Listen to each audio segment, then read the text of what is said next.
नमस्कार, day to day news Bharat में आप सभी का स्वागत है। मैं हूं साक्षी चौहान। चलिए बात कर लेते हैं एआई की। एआई यानी कि आर्टिफिशियल इंटेलिजेंस की दुनिया में अब मुकाबला और भी तेज होता जा रहा है। टेक कंपनियों के बीच पहले से ही कड़ी टक्कर चल रही थी, लेकिन अब मेटा ने अपना नया एआई मॉडल म्यूस्पार्क लॉन्च करके इस रेस को और दिलचस्प बना दिया है। मेटा के सीईओ मार्क ज़करबर्ग ने इस मॉडल को एक तरह का गुप्त हथियार बताया है, जो सीधे तौर पर ओपन एआई के चैट जीपीटी और गूगल जेमिनी जैसे एआई मॉडल्स को चुनौती देने के लिए तैयार किया गया है।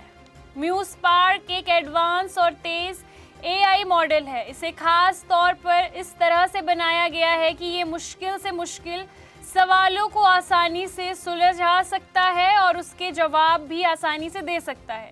ये एआई सिर्फ सवालों के जवाब तक सीमित नहीं है, बल्कि जटिल गणित और विज्ञान के सवाल हल कर सकता है। हेल्थ से जुड़े सवालों को समझ सकता है और उसके जवाब भी दे सकता है।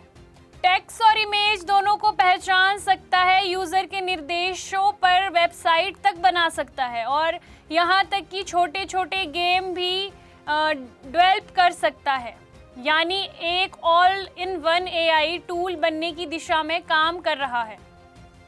इस एआई मॉडल की सबसे खासियत ये है कि ये कम इंटरनेट पावर पर तेज़ी से काम कर सकता है। इसका प्रदर्शन काफ़ी स्मूथ और तेज़ बताया जा रहा है।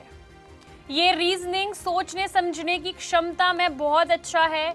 एआई राइटिंग में भी काफ़ी अच्छे परिणाम दे रहा है। मेटा का दावा है कि म्यूस्पार्क अब एआई की बड़ी कंपनियों के मॉडल्स के काफ़ी करीब पहुंच चुका है। आज के समय में एआई की दुनिया में ओपन एआई का चैट जीपीटी और गूगल जेमिनी सबसे आगे माने जाते हैं, लेकिन म्यूस्पार्क के आने से मुकाबला और कड़ा हो चुका है। मेटा फिर भी एआई रेस में मजबूती से अपनी वापसी कर रहा है। कंपनी को उम्मीद है कि वे अपने पुराने छिपेपन को खत्म कर पाएगा। हालांकि रिपोर्ट्स के अनुसार म्यूस्पार्क कोडिंग के मामले में भी थोड़ा पीछे है, जबकि एआई की दुनिया में कोडिंग एक बहुत महत्वपूर्ण क्षेत्र माना जाता है। यानी अभी ये कहना दिलचस्प होगा कि वे बाकी एआई मॉडल्स को पूरी तरह पीछे छोड़ देगा। मेटा पहले अपने कई एआई मॉडल्स को ओपन सोर्स करता था, यानी कभी भी डेवलपर उसका इस्तेमाल कर सकता था, लेकिन इस बार म्यूस्पार्क को ओपन सोर्स नहीं रखा गया है। ये एक बहुत दिलचस्प बात है। अगर बात ओपन सोर्स की करें तो ओपन सोर्स वो चीज़ होती है जिसको कोई भी यूजर्स अपने यूज़ करने के लिए चला सकता है, लेकिन इस बार मेटा ने ऐसा नहीं किया। अभी इसे सिर्फ कुछ चुनिंदा यूजर्स के लिए उपलब्ध करवाया गया है। ये मेटा की रणनीति में बड़ा बदलाव माना जा रहा है। मार्क ज़करबर्ग पिछले 1 साल से एआई पर बहुत तेज़ी से काम कर रहे हैं। कंपनी ने एक बड़ी एआई टीम तैयार की है। दुनिया भर में टैलेंट को जोड़ा जा रहा है।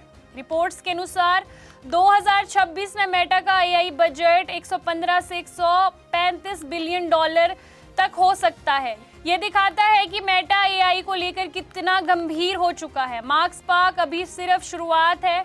आने वाले समय में व्हाट्सएप, इंस्टाग्राम जैसे प्लेटफॉर्म में इसे जोड़ा जा सकता है। यूज़र को और स्मार्ट एआई फीचर मिल सकते हैं।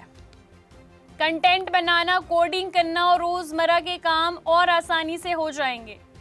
तो कुल मिलाकर एआई की दुनिया में अब एक नई और बड़ी टक्कर की शुरुआत हो चुकी है। मेटा ने म्यूस्पार्क लॉन्च कर अपनी मजबूत वापसी का संकेत दिया है। ओपन एआई और जेमिनी जैसे दिग्गजों के लिए बड़ी चुनौती खड़ी कर दी है, लेकिन असली मुकाबला अभी जारी है और ये देखना दिलचस्प होगा कि आने वाले समय में कौन सा एआई मॉडल सबसे आगे निकलता है।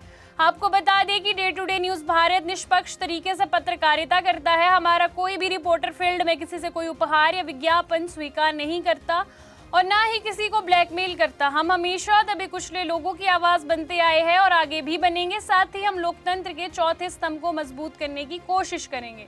अभी के लिए फिलहाल इतना ही। देश दुनिया की तमाम खबरें जानने के लिए day to day news Bharat को देखते रहे। साथ ही हमारे चैनल को लाइक, शेयर और सब्सक्राइब करना ना भूलें। नमस्कार।